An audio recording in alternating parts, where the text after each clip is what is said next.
د مهمو خبرونو سرټکي له اسلامي امارت د ملګرو ملتونو د کارپوهانو غوښتنه،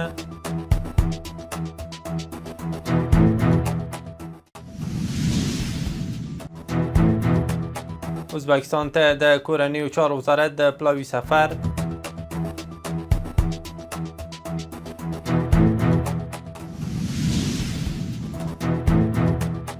افغانستان سره د قزاقستان د سوداګرۍ لوړېدل،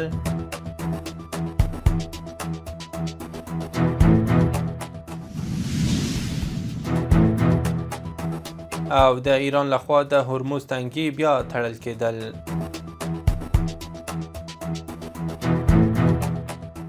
د واک ټلویزیون درنو لیدونکو سلام، وخت مو بخیر. نن شنبه د وری 9 اوس هم بشپړ خبرونه.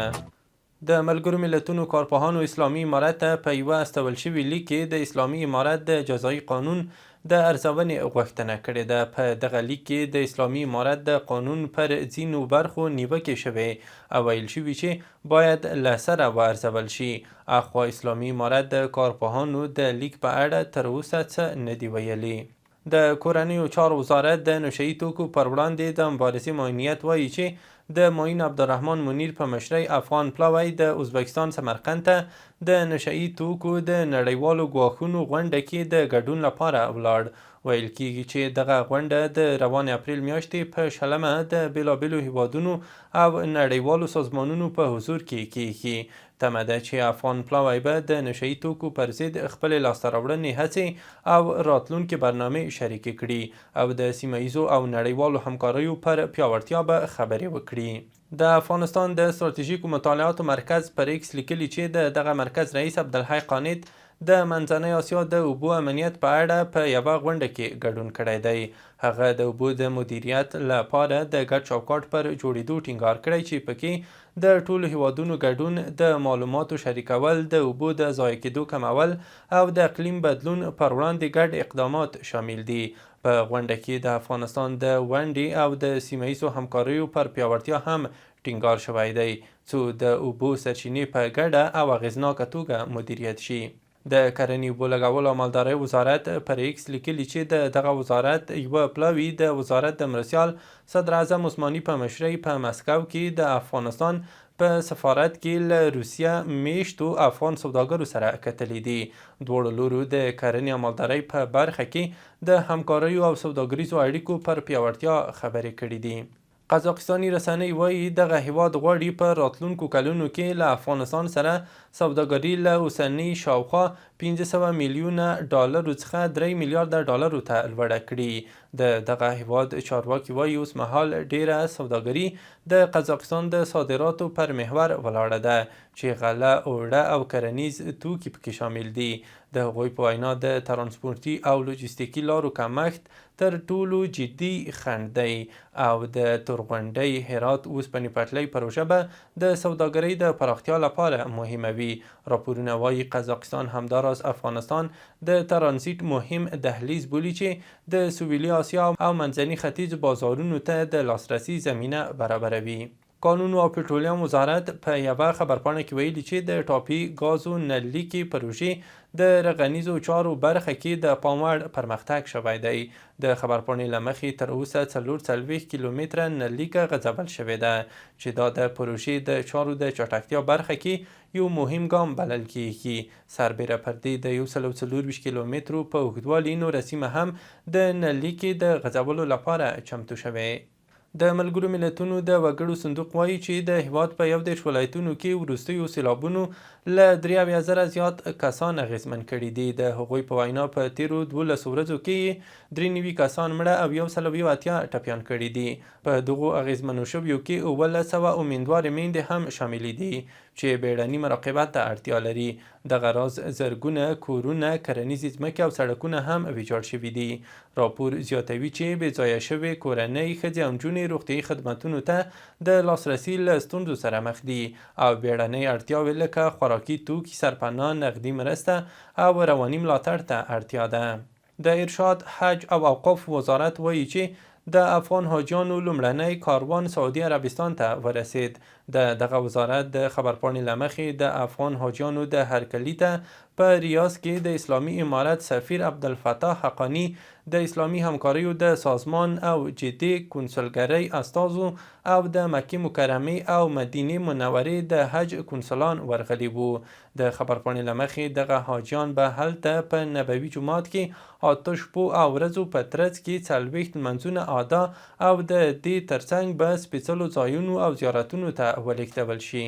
د اطلاعات او کلتور وزارت ویاند خبیب غفران وایي چې د تیر لمریز کال پر مهال شاوخوا 4.2 میلیونه کورنیو او نږدې 10,000 بهرنیو ګرځندویانو د هیواد له تفریحي او طبیعي جاذبو او تاریخي سیمو څخه لیدنه کړې ده. نوموړی دغه راز وایي چې د تیر کال په لړ کې د لاسي صنایعو 115 شرکتونه بېلابېل نندارتونونو ته په وړیا او تخفیفي توګه ورپېژندل شوي دي.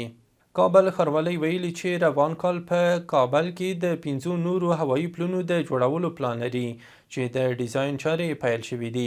د کابل ښاروالۍ استازي نعمت الله بارکزي ویلي چې دغه پلونه د نجات منار، د کابل نړیوال هوایي ډګر شهید انګرا، دریم مکرویان او کمپنۍ څلورلارې کې جوړیږي.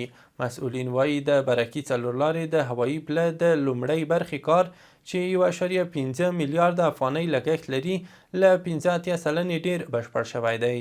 کابل ښاروالۍ زیاتوي چې دا پروژې به د ګڼې ګوڼې په کمولو او د ښاري زیربناوو په پیاوړتیا کې مهم رول ولوبوي.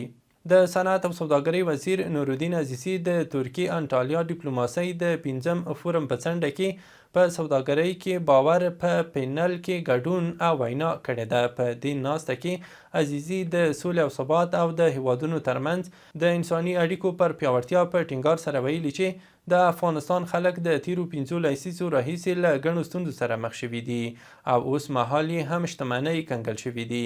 د صنعت او سوداګرۍ وزیر زیاته کړې چې د افغانستان د اسلامي امارت پیغام سوله او سوله ییز ژوند دی او دا تګلاره د دینی ارزښتونو او د افغانستان د خلکو له غوښتنې څخه جوړه شوې ده. د افغانستان د غالیو صادروونکو ټولنې په تیر 1404 لمریز کال کې د 18 میلیونه ډالرو په ارزښت 29 هیوادونو ته د شاوخوا 6,000 غالیو او 4,000 متره ګیلم د صادراتو خبر ورکړی دی.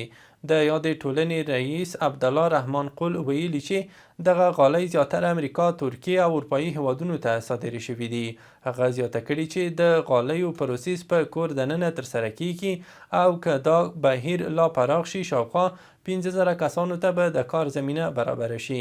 نوموړي ویلي هڅه کوي چې نندارتونونه زیات کړي ترڅو کورني تولیدات نړیوالو بازارونو ته ښه معرفي شي او د افغان غالیو لپاره نوي پیرودونکي پیدا شي. د بلخ د سوداګرۍ او پانګونې خونې مسؤلین وایي چې په تیر یوه کال کې د حیرتان سوداګریز بندر له لارې د هیواد د تولیداتو او محصولاتو د صادراتو ارزښت 180 میلیونه ډالرو ته رسیدلی دی. د دوی په خبره دا شمیر په 1403 کال کې 104 میلیونه ډالرو څخه څه باندې 90 سلنه زیاتوالی ښیي.